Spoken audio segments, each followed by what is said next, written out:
we got to get on to our main topic for today, because the final submission is from Akara Sucks VII, who says Triple H's long-term storytelling excuse is typically just bad booking with slow burn, because slow builds don't always mean good builds. He's nowhere near as bad as Vince, but he is inconsistent with 50-50 booking, and a lot of people are giving him a pass more than they should be. Do you know what? I actually mostly agree with this opinion. I do. I think the biggest issue which WWE have right now, though, to be fair to Triple H, is there are too many shows. There are too many Saturday night's main events. They're having to rush too many stories. A lot of people aren't there a lot of weeks during storylines they are telling, which is a whole other issue. There's way too much part-time nonsense going on. But you are right. Week to week, they aren't telling compelling storylines. There's no story really going to SummerSlam right now, other than maybe the Naomi, Rhea Ripley stuff, and Io Sky, of course, where it actually feels like a SummerSlam program. It does all feel a little bit lazy, if I'm being honest. And I want to get your take on this out of the gates. So when Triple H took over, the whole consensus with me and all of my people were, let's give him a year. Let's give him a year, WrestleMania to WrestleMania, see what happens. And there was a lot of good stuff there. But there was a lot of rolling on that was there. And I think right now, Triple H, Triple H needs to turn over creative to Paul Heyman. We've already seen that Paul Heyman can just pull the crowd in on everything. The 5 years of the Bloodline storyline was the best thing in wrestling that I can remember for a really long time. I think if you gave Paul Heyman the reins and just let him have his finger in everything, he can tell a great story. Trip, you're a man of the you're a former wrestler, you're a wrestler guy, but I think right now it's just starting to get a little overabundant. Yeah. I don't know if TKO has a lot to do with this, but yeah, it seems like we have a PLE twice a month. And that's way too much. I miss the days back in the 80s or early 90s where you had 6 PLEs a year. You had the 4 big ones, and then there were just 2 other ones that they threw in.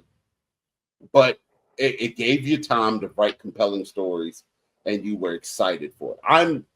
I'm excited because it's the first 2-day SummerSlam, and I think there's going to be a lot of surprises and a lot of stuff that they're not telling us about in order to make this SummerSlam special.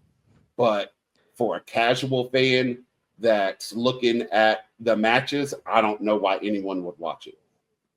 If you didn't already have Peacock, and it was there, well, like if you had to order a pay-per-view like you did before, I don't know many people that would drop $70 to watch this.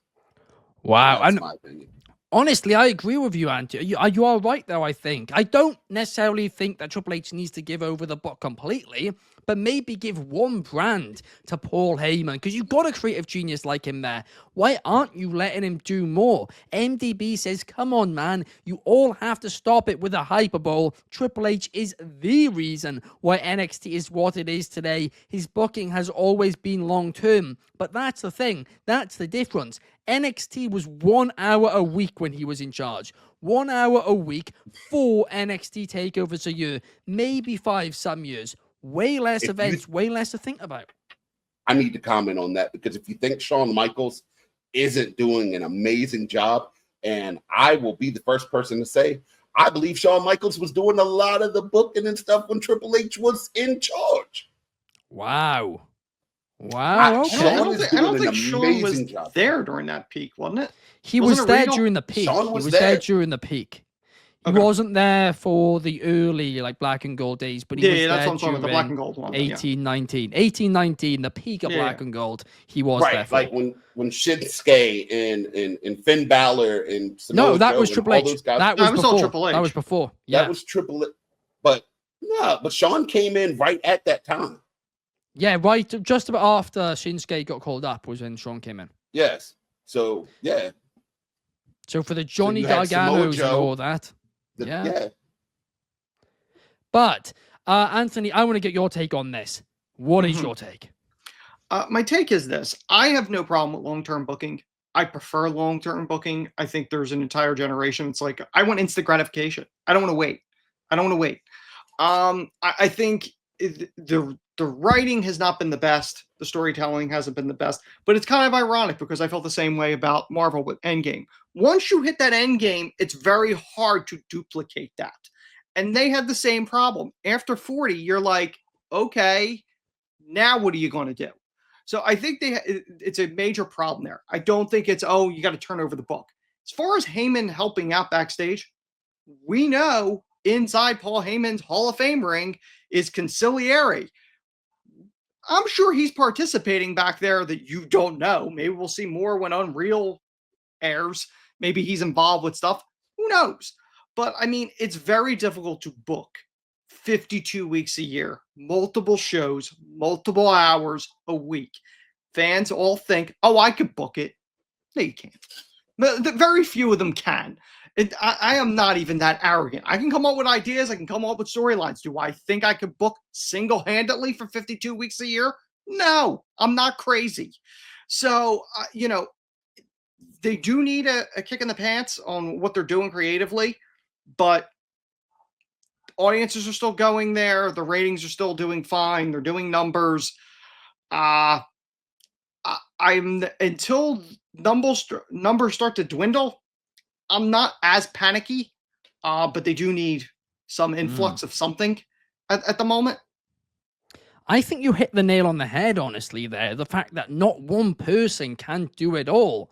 I think they need to actually kind of view it almost more like how they're currently viewing DC, right? Where they have James Gunn overseeing everything, but he's actually only directing one or two projects. Yeah, he's bringing in different directors for different shows, different stories. I don't think that's a bad idea. I don't think that's a bad idea to get somebody like a Heyman. Even I don't know if they would even go this route. I would bring in a Scott D'Amore, to be honest with you. If you really wanted to, that's what I'm saying. He's available. So I would not think that's a bad idea. And Hunter overseeing it because Scott's proven that he knows what he's doing. Heyman's proved that he knows what he's doing. I think that would be solid. Sean's doing fine in NXT. You have Punk back there. You have people that have knowledge and know how to do stuff and can help. Whether or not Punk wants an executive position now, I know he doesn't, but he can help out in different ways back there, offering ideas for, whatever. I don't think it's going to be a long-term problem. I don't. Hopefully not. Hopefully they recognize this quickly. Everything goes in cycles. That is true. That is very, very true. And Phantom is saying that some fans think that it is universe mode, and that is a great point. Yeah.